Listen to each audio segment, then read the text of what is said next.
Nyasacho erokamano okinyi ni kuom ng'uono motimo mondo wachak warad kodi jahera mar Lolwe TV. Kawuono giwuok tich. Nyasaye otimo ng'uono mondo warad kodi e yor yamo.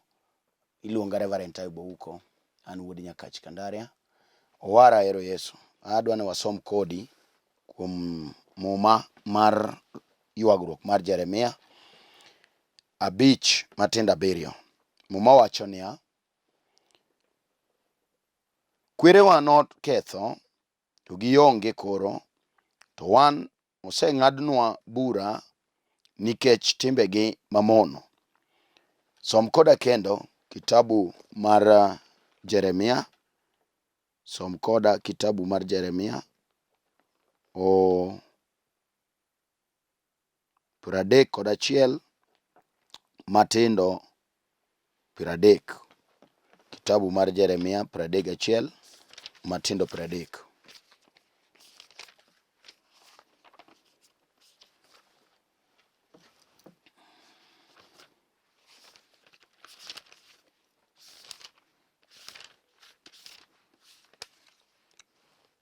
Muma wacho niya: to ng'ato ka ng'ato notho nikech timne mamono owuon. Ng'ato ka ng'ato machamo sabibu mawach nored lake. Walam Nyasaye. Wagone ni erokamano Nyasaye maduong' mar nyalo mar nditi. Isetimo ng'uono mondo waradi Nyasaye gi jogi e yor yamo. Amalo Nyasaye kichung'e tok wachni. Iwe wachni Nyasaye mondo ochop e kona ka kona mar piny ngima. Ya malo Nyasaye ne janeno mobedo piny. Yaw parone Nyasaye, yaw winjone. Ndo wachni Nyasaye otunde chunye iye. Kako ndiki, iwachni Nyasaye opim gi pala mar ligangla mapo pien kendo donjo ndhudho iye, kamopoge paro kod chuny.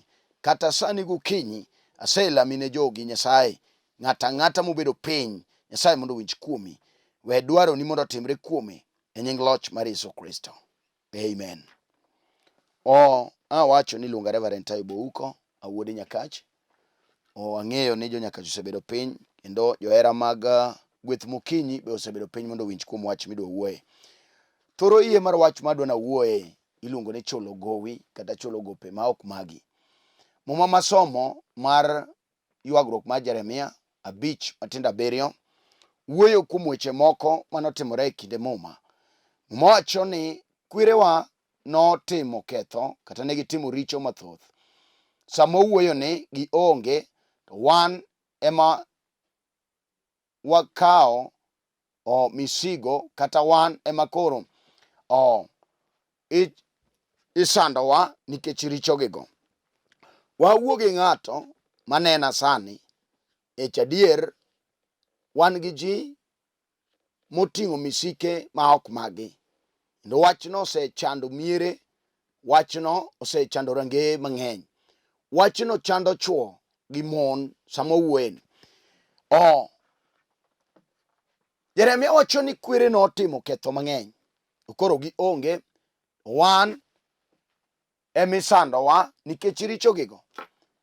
En adier ni sama wantieni, miere mang'eny osedok piny nikech weche manotim e kinde kwere. Ndo wan gi ji maywago dayo kawuono.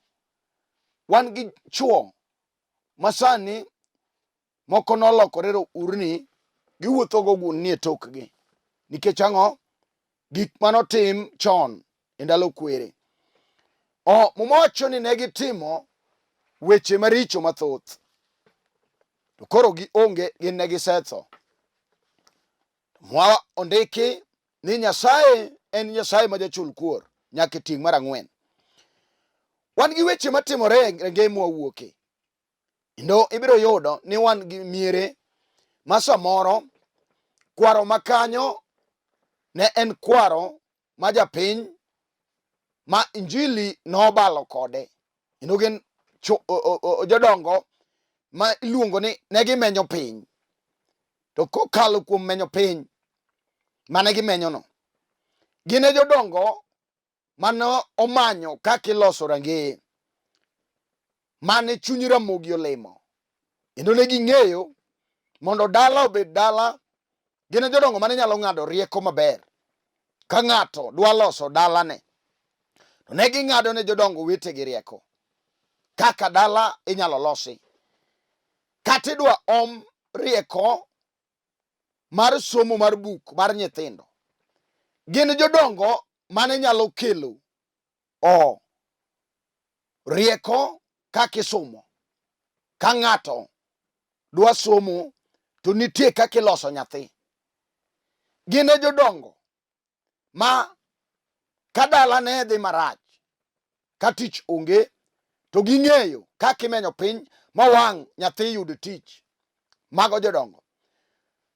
Ibiro yudo ni mierego, jodongo moko nogowe e gogagi, kendo gin mane giywa sutru.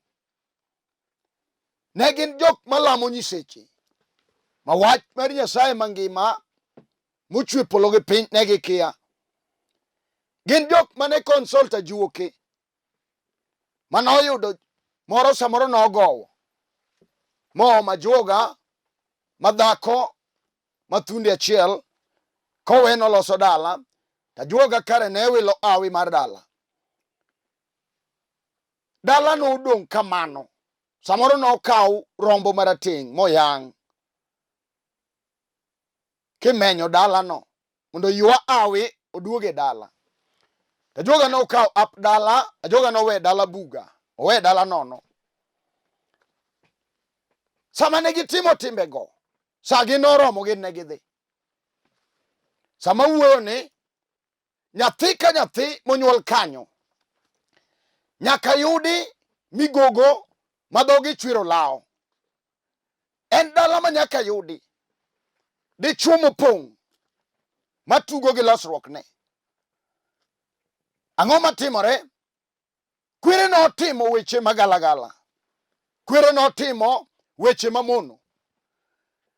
Kwere nonego nyithindo e gweng'. Kichwan gi jodongo ma nyathi ne okone nyathi jirande wang' ariyo ni en nyathi mariek ma wiye bith. En nyathi manililo wang'e chon malok ape ne nyithindo moko. En nyathi manibagi sasia ma kodhi e klas to wang'e golo pi. Jodongo nong'eyo kaka irundo nyithi jomoko ma wang' nyathi we sikul ka sa pok oromo, kech ong'eyo ni nyathini kosomo ma waweye to biro bedo taya ne dalagi.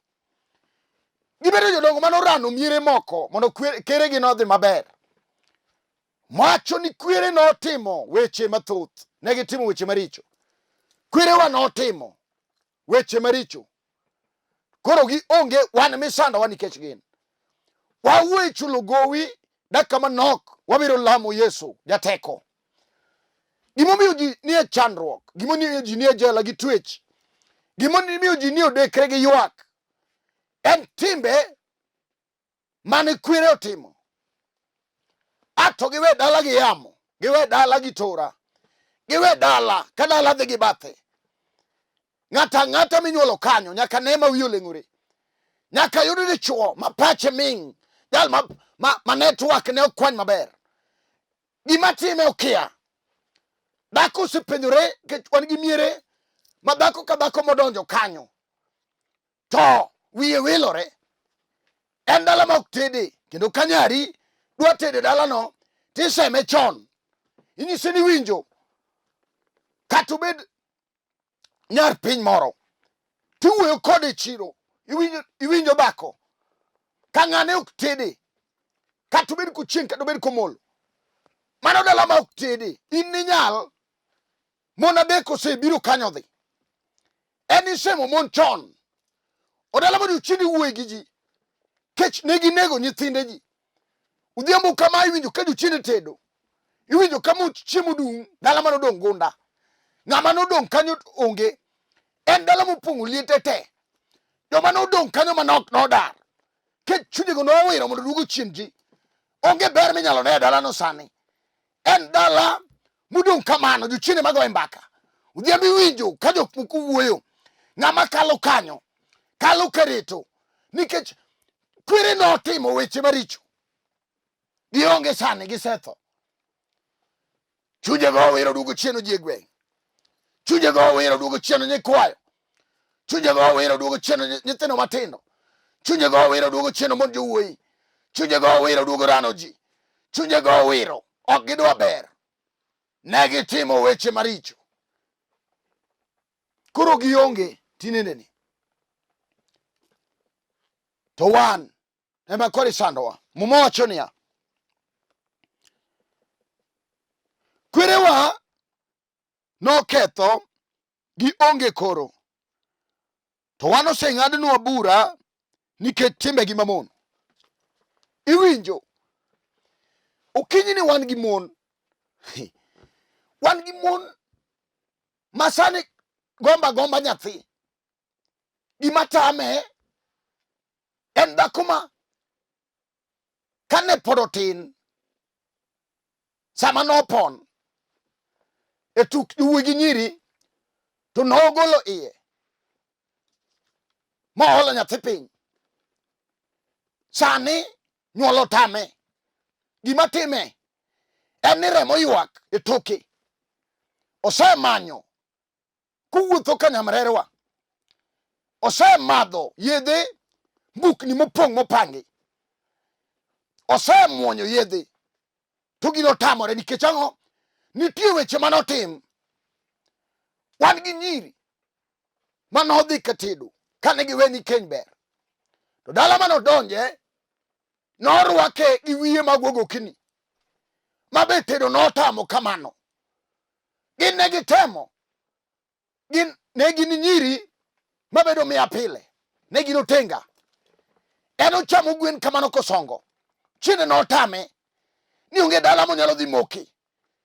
Ne en nyako mane tiyo tij opamo kodhi, wach momiyo nopango nyithindo ne min mare.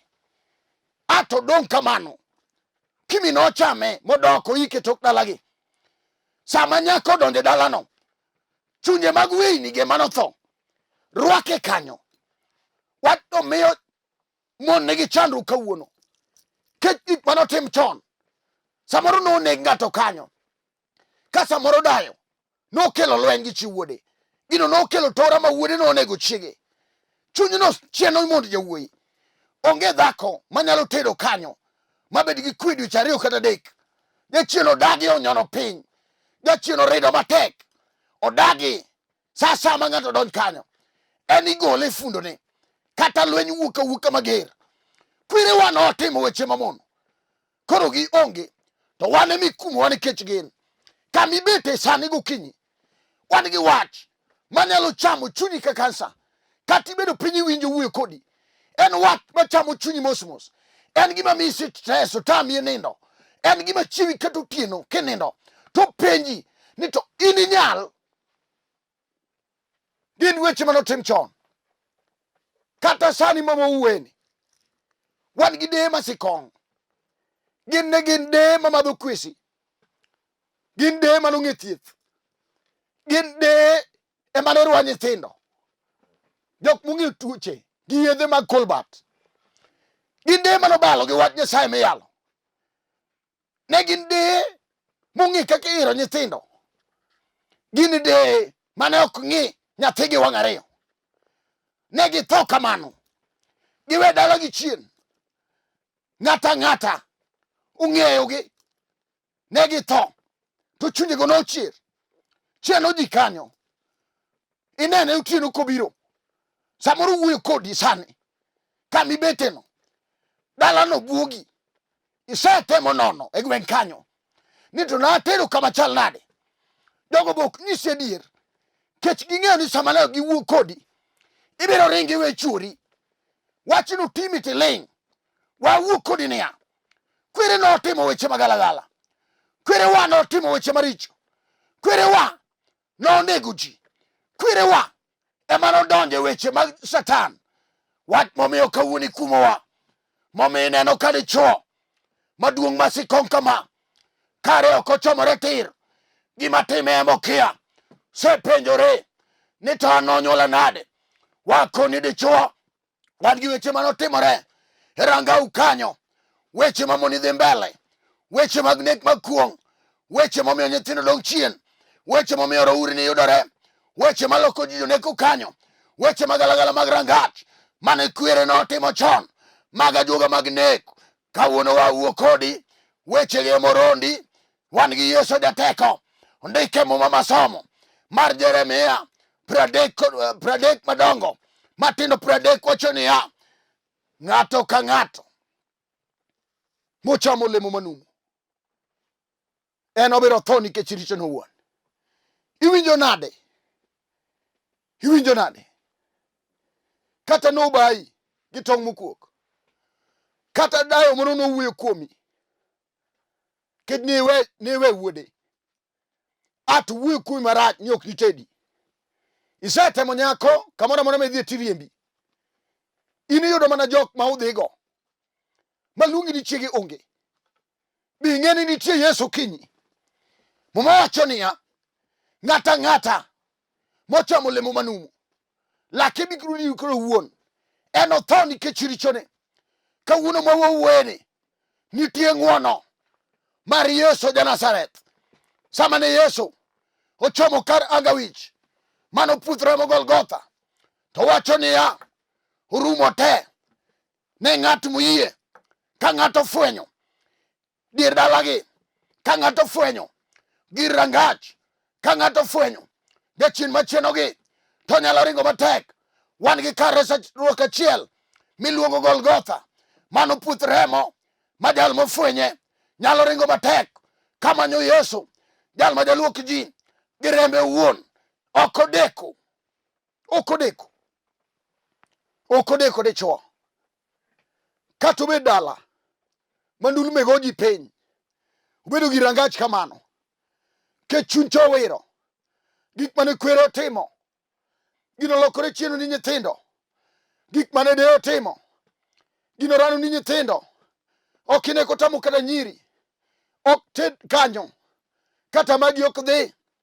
Kodhi dweche ariyo duogo, nyithindo gipango ni dala chalo orphanage home nikech nyithiwa gokni duogo kanyo.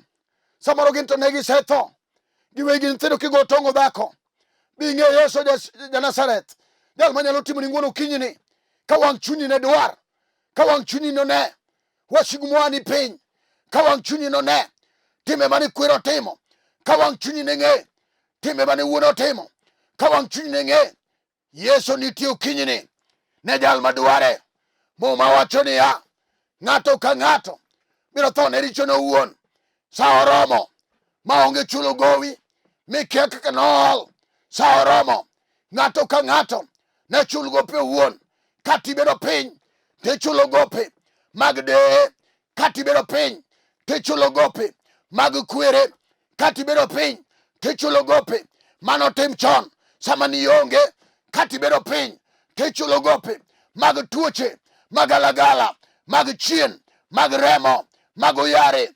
Kawuono ne e nying Yesu Kristo jateko, ng'ato ka ng'ato chulo gope owuon.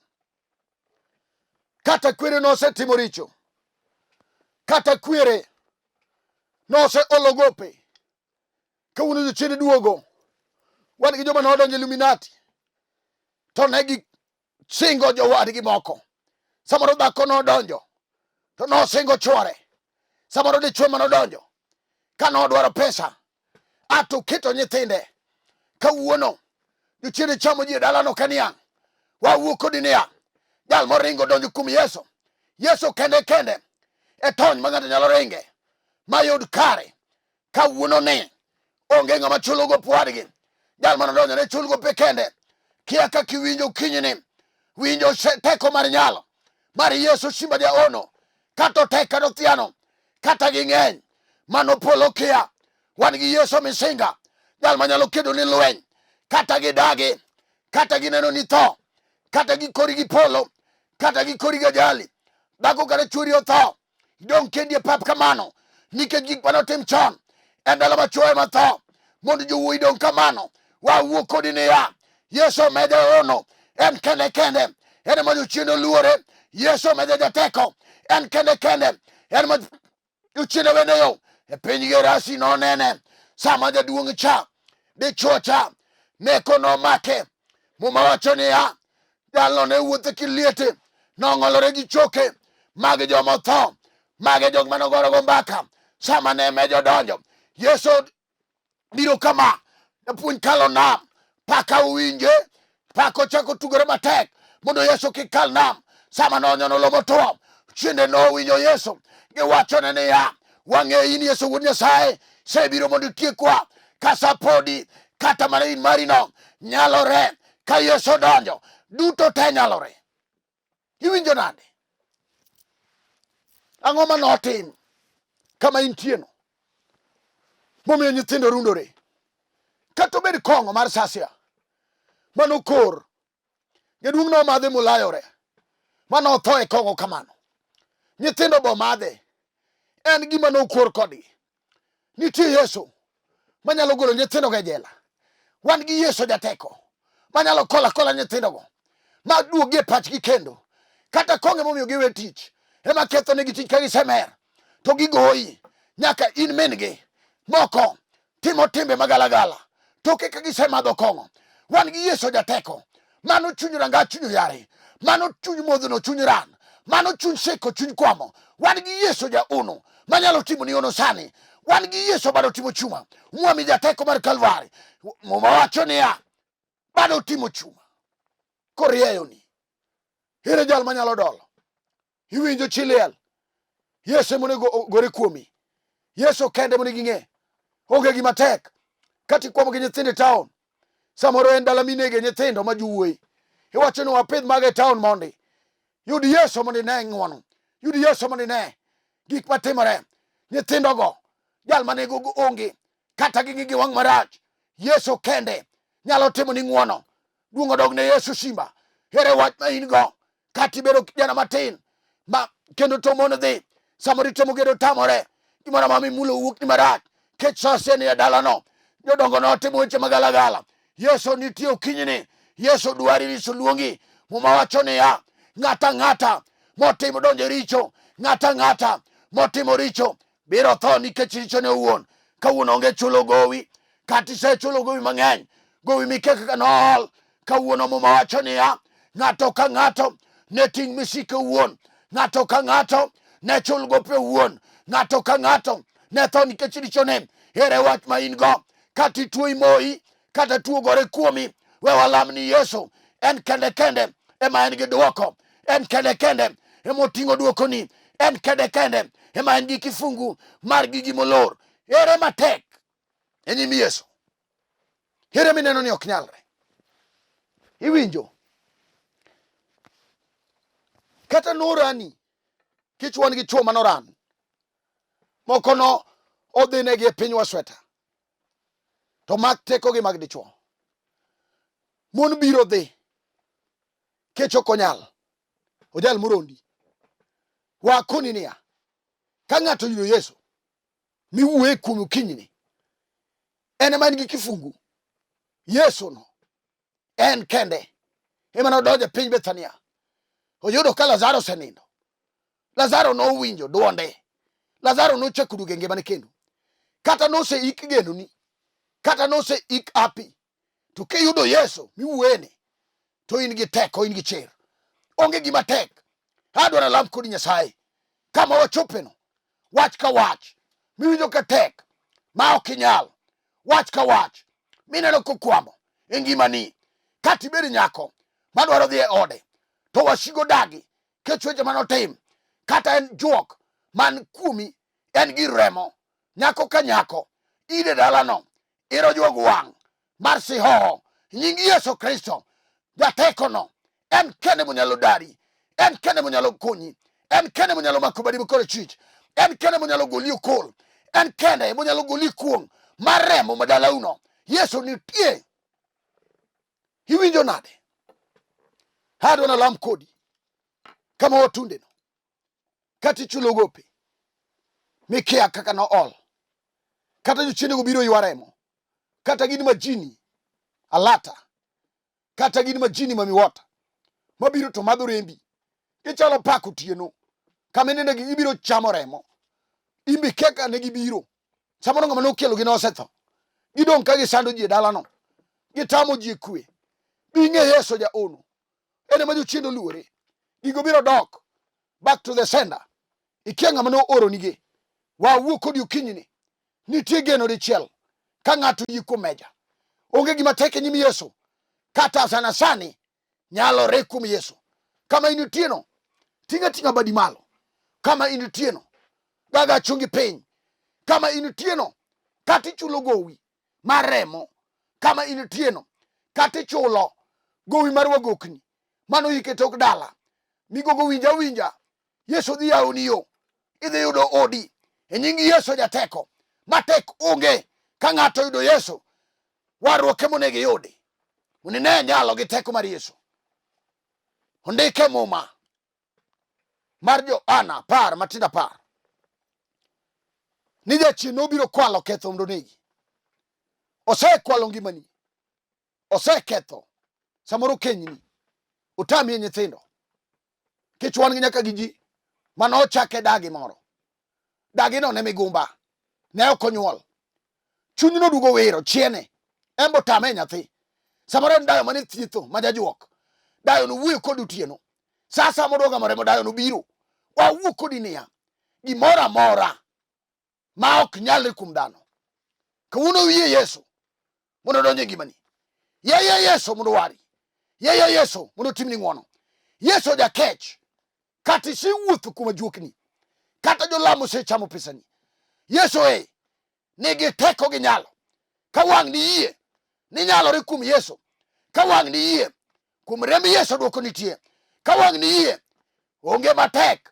Choka nyithindigo mondo ikete nyim Yesu. Kata gilale town. Chogi achoka. Yesu nitie. Tinga yege.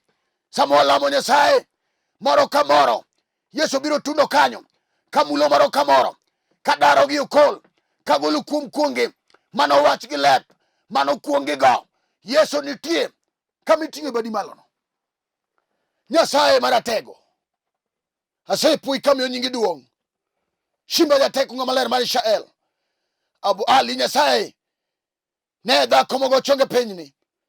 Ne dichuo. Mawashigo mako. Machulo gope. Mokia kaka no ol. Gope mag miere. Mag range. Mag kwere. Gik mane kwere otimo. Gigo duogo chiene. Gigo duogo. Nyasaye tame kwe. Kaka in Nyasaye mantie. Ane malo sane. Ondike mumbi. Kwere no otimo richo mathoth. Kawuono gionge. Chuo gi mon nie jela. Nikech gik mane gitimo. Nyiri matino nie jela. Nikech gik mane otimo e rangach. Kaka in Nyasaye. Moma wacho. E kitabu ma Jeremia. 31 matio 30. Ni ng'ato ka ng'ato. Ne tho nikech richone owuon. Ng'at modonje richo. Mochamo msabibu manumu. Jal no lake ne dikre owuon.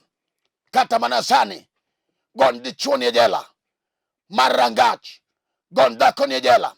Mar rangach. Gole badho mar remo. Gole chuny kuong' mar dalagi. Hero kamano shime jaler. Badi teko timo chuma. Kata sani setimo. Jatuo ni Nyasaye. Temne ng'wono sani. Nyaka man gi gope. Magalagala. Masatan pe. Nyasaye. Kaka in manutie. Temne ng'wono sani. Par ng'ato ka ng'ato. Mon liti gi nyithind kie. Sekete lweti. Ng'ato kod ng'ato. Ipar gi riat japuonj. Nyaka jal ma ok nyal. Mageno ne oserumo ne. Timne ng'wono sani. Rie badi mar chuma. Nyasaye. Nyaka ne nyathi matin. Nyasaye. Timne ng'wono sani. Ng'ato kod ng'ato. Nyaka joyalo te. Mayale Lolwe TV ka. Aseketo gi lweti. Ipar Bishop Nerea. Par Habol Nyasaye. Par Bishop Ogola Maroche. Itim ng'wono ne Pastor Bernard. Asewali Nyasaye. Nyaka ne Pastor Omed Agustin. Timne gi ng'wono gi duto. Alami ne Lolwe TV te. Ipar Nyasaye Samo Chola. Timne ng'wono Nyasaye. Par director kiting'i malo. Par Niko Kelo madichuo. Ting'e malo Nyasaye. Idara kidara mar Lolwe TV. Itimne gi ng'wono. Ng'ata Nyasaye. Aseketo gi lweti. Mondo itimne gi ng'wono sani. Apuoi ka yie. Isetimo gik madongo. Jatuo sechango. Jal mane chulo gowi ma ok mare. Nyasaye isegolo ne gowi. Isegolo ne kuong'. Isegolo ne chien. E nying loch mar Yesu Kristo. Amen. Amen. Amen. An mana wuoyo kodu. Iluonga Reverend Ayub uko. Awuod Nyakach. Kamoro ni Kandaria. Aja neno ni Yesu waro chango kendo pongi teko maro maler. Alemo e kanisa mar St. Meshach Fellowship Church. Ane piny Nairobi. Kamoro ni Kibra. Kanye ma wantie wayale Yesu. St. Meshak ni e piny duto. Nairobi ka wan gi branches mang'eny mopogore opogore, Kariobangi North, South gi Juja, Ruiru, kama wadwa Pastor Buya Mikaya nitie. Wan gi kanisa piny Mombasa, kama wadwa nitie Sam Gachra Nyasaye mondo ting'i malo. Kanisa nitie piny nyaka Thurwa, kama otelne gi Pastor Dana Buto, Nyasaye ting'i malo, gi Canon Sedekia Kasuku gi jodongo te. Bungu Dinari, Nyasaye mondo ting'i malo. Headquarter marwa ni Kisumu Polyview, kama otelne gi jaduong' mawahero ahinya manyo wal tarik 8 dwe mar 5, Archbishop Ernest Ogina Mawudo Kuto. Nyasaye mondo ting'i malo e ofis manyien midonje. Nyasaye mondo par Archbishop Emeritus Daktari Esbon Mondonjera. Nyasaye mondo ting'i malo gi jodolo duto te mag St. Meshak. Nyasaye mondo par jotich Nyasaye te piny ngima. Nyasaye mondo ting'u malo. Ng'ata madwa biro kama antie, an e piny Nairobi Kibra, kaka sewacho. King'iyo piny kanyo, nembni ga nitie 2. Ka ok inyal biro, go nembni ga go, wabiro lamo kodi Nyasaye. Nyasaye timo gik madongo kokalo kuom lewa, kendo wayudo neno. Namba na kidwara en 0727 385424, 0727 385424. Namba machielo mar Airtel en 0734 434 156. Nyasaye mondo gwedhnau, oting'u malo. Par jodolo duto te nyaka Odera Jalong Service e piny Kibra, opar Odongo kama Nyagaya, opar nyaka Wuod Nyandiga, oting'u malo te nyaka Buya Nyakwar Madha. Nyasaye oting'u malo. Pastor Maroche gi ji duto te matiyo tich Nyasaye, Nyasaye mondo oting'u malo. Warad chieng' wuok tich sa 12 okinyi nyaka 12:30. Shalom, shalom, shalom.